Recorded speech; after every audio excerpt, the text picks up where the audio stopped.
blonde. So there was a real renaissance going on with women and their cultural and beauty expectations. So I'm just kind of giving you that reminder of where we were, and then let you know that Roy moved back to New York and he was featured in the Leo Castelli Gallery with Andy Warhol. And instead of just having an opening, like most galleries of the time, they took a chance and they decided to, I should back up. The title of that show was called Supermarket, American Supermarket. And so Andy Warhol, I believe, I don't know 100%, but I would pretty much guarantee that he displayed his Brillo pad boxes and his Campbell soups. And Roy, he displayed some of these early pop art pictures. And they decided that Leo Castelli and one of the girls that was a receptionist there, sort of an art gallery assistant, a working girl, they decided to have the artist come in and design shopping bags for the exhibit. And it would be like a walking advertisement. And so when he walked in and he met this beautiful young girl at the desk named Dorothy, you know, he really saw hearts. And so he wound up marrying Dorothy, and she helped raise her two sons. Interesting, she helped raise his two sons.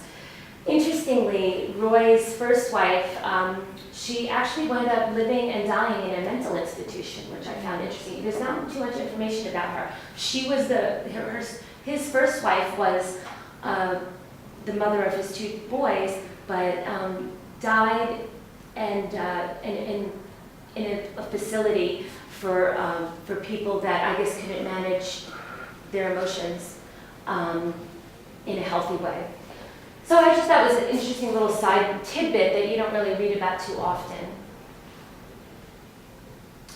And here we go, kicking off 1963 with these hyper-feminized primary colors, Ben-Day dots, these women that are in situations where they are expected to respond, they're put in awkward situations, they're expected to be perfect and show emotion in an appropriate way, and it could be very overwhelming for young women. I can tell you that from experience, but also through my research, that in this decade, in the 1960s, it was a decade of change for sure, but his art, I argue, was not to make the viewer sympathetic or even empathetic to the women. But I would argue that Roy Lichtenstein was very aware of the struggles that young women go through from his days of working in a college, his own experience with his first wife, and his second wife, who was a working woman. And by the way, his first wife also worked in an art gallery. So he married two women that were working. He wasn't what some people, as a knee-jerk reaction, he wasn't a sexist. From everything that I know about him, he was absolutely pointing in the other direction. One of his best-known war and romance paintings, inspired by comic strip scenes, which showed action men opposing the blonde chick types, they were showing some neurotic situations, hanging by the phone, crying, agonized, hyper-emotional, going through a somewhat identity crisis with depression and mood swings and possible paranoia. And so when I say action men, what I mean is these paintings are here to provoke a reaction to the viewer. When I see the left one, I think of white privilege. I think of a man's finger pointing as if that is this is the end-all patronizing society, and this is the end-all of word of that, of our culture. And so, even though this was painted in the 1960s, I think Roy is by a white man who was privileged. I do think that this is a painting that really goes to show how sad the society was when it comes to this cycle of sexism that was difficult for young women to break. Then on the right, it's clear aggression. There's an animal that's looking directly at the viewer, this is like an onomatopoeia, and it makes a word, like a noise. And so I'm going to talk a little bit about the early days of DC Comics. It wasn't actually called DC yet, but it was becoming increasingly out of touch with the changing times of the 60s. The DC Comics they valued sort of a machismo, Americans always winning and always being in the right. And it would start to feel really false to the young men that were receiving their draft notices and going off to Vietnam. DC failed to acknowledge the emerging independence of women and the roots of feminism. And there's simplicity and outdatedness. Hi, welcome. Come on in. Their simplicity and outdatedness was ripe for being mocked, and in many ways they deserved it. American comic books were no more guilty of perpetuating these sexist stereotypes than a good deal of mass market books and media. So when I say mass market books and media, I mean soap operas of the time, Hollywood movies. It was this same machismo that I said, this America always winning.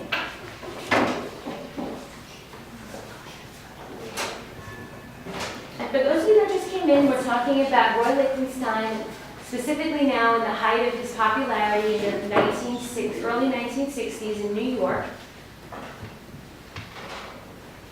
Sometimes he is lumped in with Andy Warhol, but Andy Warhol could not have been more different than Roy Lichtenstein.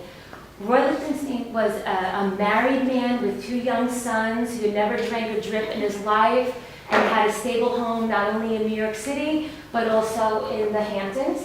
Andy Warhol was a homosexual, a party animal, a hoarder who lived with his mother and a lot of cats, and went to social events and did drugs and threw parties. So often when people say pop art, those names kind of attach, but they really couldn't have been, there really wasn't any animosity. Their work was not competing against each other.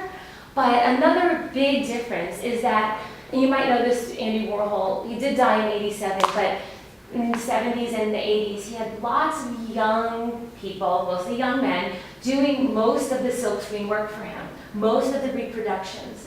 Whereas Roy Lichtenstein, complete workaholic. He was happiest when he was in his studio, taking a brief break just for lunch. So he really, in all my research, I haven't heard him even having an assistant. And if he did, it certainly was just for paperwork and for correspondence. It wasn't for the actual artwork.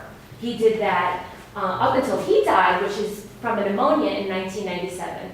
So Roy Lichtenstein did pass away in 1997. And this artwork that we know him for, really, it's so interesting to me. It was really only just a window of 3 years. But we seem to think of Roy Lichtenstein always painting like this. But after these young girls that he painted, here, I'll go back. These young blonde women in these situations where there's high emotion, high adrenaline. This was a very short period of time, but for some reason it's really hooked into our culture, and it's still popular. You might even still see middle school students have this kind of art on their clothing, or this kind of graphic on their merchandise. So this kind of hooked into American culture and stayed. But after this, he did transform and did some interior design paintings, and he also kind of reimagined Picasso's artwork. He reimagined a portrait of George Washington. So his work changed. And we were talking about a patriarchal society that was America in the 1960s, and this, what I consider the white privilege, this man pointing down on us, almost looking very disapproving, body language, this dog that is giving us this look as if we're doing something wrong and we're under attack. And then you have these wartime paintings, and by the way, these are gigantic. These are the size of this back wall at least. So don't be deceived by the slides. These are gigantic paintings. And then here you have male aggression, male-on-male aggression. And then you have attire, very graphic. You know, graphic meaning, I don't mean graphic as in you're seeing blood, I mean graphic like a graphic designer. Very high contrast is what I mean. So you're seeing like these symbols of masculinity. And my argument, to me, is so clear, but I can't say it enough. Roy's background being a teacher at a women's college in Rutgers University, having a mother who was, a housewife, but also worked very hard to have her children be very cultural and artistically sensitive and aware by taking them all over New York City, taking piano lessons from the best musicians she could find, and it fostered Roy's, I guess, sensitivity towards women. And I really feel that he felt that women were a victim, and by portraying these paintings that you'll see in just a minute, you'll see that he's trying to show us that this is laughable, and yes, it can change. So in the 1960s, you had Gloria Steinem started the Miss Magazine. Gloria Steinem was one of our earliest feminists. She went undercover at Hugh Hefner's Playboy Mansion and wrote a big article about just all of her situations and all the misogyny that took place. And then you have Betty Friedan, who wrote about a book called The Feminist Mystique, which is really about the second shift that women go on after a day of work. They go home, and their second job is their children and their husband. I did throw in the Planned Parenthood image to show you this girl so young and the black and white photo, and this real sweep towards the pill, where women you can now take control of your body, which was huge. And I don't mean to get political, I'm just telling you facts. So, if this is something that, boils your blood, then, it's probably been boiling your blood since the 1960s because this is this fact, this is just what has happened. And then I threw in the box for the young blonde.